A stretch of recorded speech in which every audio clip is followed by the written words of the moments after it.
मोदी जी 4 जून से लगातार मन में मंथन चल रहा था कि आखिर आप 240 पर कैसे अटक गए। फिर कई बातें विचार करने योग्य निकली। 1 वर्ष 2014 में देश में चुनाव आया तो आपने कहा, मैं प्रधानमंत्री नहीं हूं, मैं तो प्रधान सेवक हूं। देशवासियों ने जबरदस्त स्वागत किया। बदले में आपने देश हित में कई महत्वपूर्ण कार्य किए। मजा आ गया। मजा आ गया। 2 समय बदला और 2019 में आपने कहा कि मैं तो देश का चौकीदार हूं। आपने चौकीदार की अर्जी दी। देश की जनता ने पहले से भी ज्यादा भर भर के आशीर्वाद दिया। और इस दूसरे टर्म में आपने पहले की अपेक्षा देश हित में और कई अभूतपूर्व काम किए। साथ ही संसार में यश और नाम खूब बढ़ा। हमें बहुत खुशी हो रही थी। मजा आ रहा था। 3 फिर भी बहुत तकलीफ थी। जिस जिहादी कौम का भरोसा पृथ्वीराज चौहान भी नहीं जीत पाए, उनका भरोसा आप जीतने में लगे रहे। 10 सालों में आप मध्यम वर्ग को भूल गए। 4 अमीरों को मांगने की जरूरत नहीं होती। गरीबों को राशन मकान दे रहे हो, फिर मध्यम वर्ग को क्या मिला, कभी सोचा नहीं सोचा? अल्पसंख्यकों को मिलाने के लिए आपके अनूठे प्रयोगों से कोर वोटर नाराज होते रहे। ये आपने ही कहा था ना कि मुसलमानों के एक हाथ में कुरान और दूसरे हाथ में कंप्यूटर होना चाहिए।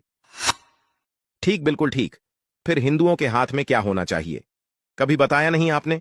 खैर, बदले में मुसलमानों ने आपके हाथ में घंटा पकड़ा दिया। पूरे 60 सालों में जितना लाभ उनको कांग्रेस ने नहीं दिया, उससे कई गुना ज्यादा आपने इनको 10 सालों में मकान, शिक्षा, स्वास्थ्य, गैस, बिजली, पानी, सड़क, रेल सब कुछ दिया।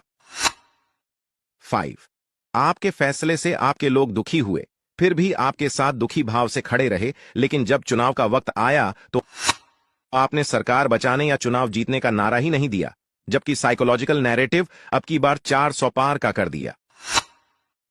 6 आपके वोटर बाहर ही नहीं निकले, क्योंकि सब यही सोचते रहे, अरे 400 पार तो हो ही जाएगा, एक मेरे वोट से क्या होगा। 7 आपने कांग्रेस, राहुल गांधी और विरोधियों को सड़क पर उतार दिया। आपसे दूसरी बड़ी गलती यही हो गई। 8 बंगाल में आपके कार्यकर्ता मरते रहे, प्रताड़ित होते रहे, रोते रहे, कलपते रहे, मगर पूर्ण बहुमत की सरकार होते हुए भी आपने कुछ नहीं किया। अजी, कार्यकर्ता तो छोड़ दिए, सीबीआई, ईडी को भी पीटते रहे, आपने कुछ नहीं किया। ममता को हटाया क्यों नहीं? बर्खास्त करना चाहिए था। 9 आज उस राहुल का कद इतना बड़ा हो गया कि उसने अपने मामूली से कार्यकर्ता से आपकी अमेठी वाली प्रत्याशी, जिसने कभी स्वयं राहुल को हराया था, को भारी अंतर से पटकवा दिया। खैर, जूता महंगा हो अथवा सस्ता, उसे सर पर नहीं रखते, किंतु आपकी समझ में नहीं आया।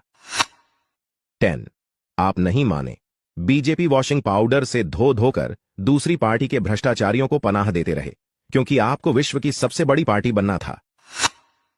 11 जो आपके पुराने कार्यकर्ता थे वो मुंह ताकते रहे, आप गैरों को टिकट देते रहे। ये आपके वही कार्यकर्ता थे जो 2014 और 2019 के चुनाव में जान और धन लुटाते रहे। अभी भी वक्त है, पैंतरे बदलिए और खुद को संभालिए। 12 बीजेपी फैजाबाद से हार गई। जानते हैं क्यों हारे? आपने राम भक्तों पर गोलियां चलवाने वाले को पद्म श्री आदि से सुशोभित किया ना? तो फिर वहां की पब्लिक ने रामद्रोही को जितवा दिया, तो क्या गलत किया? इससे बड़ा और प्रमाण क्या चाहिए कि देशद्रोहियों को सिर्फ आपका फ्री माल चाहिए, लेकिन वे आपको वोट नहीं देंगे। शुक्र मनाइए कि अच्छे काम की वजह से वह हम जैसे जागृत हिंदू के कारण आपकी सरकार अंतिम समय में बन गई। अपने इस टर्म में राजनीति से ऊपर उठकर विकास और हिंदुत्व का ऐसा मापदंड तय कीजिए कि विश्व के मानचित्र पर विकसित, समृद्ध और सशक्त भारत की मजबूत और सुदृढ़ स्थिति हो। आखिर में आपने पार्टी और देश को 2 मैन कंपनी के तरीके से 10 वर्ष चलाया है। इस रवैये को अब थोड़ा बदल दीजिए और थोड़ा अपने कार्यकर्ताओं की बात पर ध्यान देना शुरू करिए। थोड़ा हिंदू मध्यम वर्ग की भी चिंता कीजिए।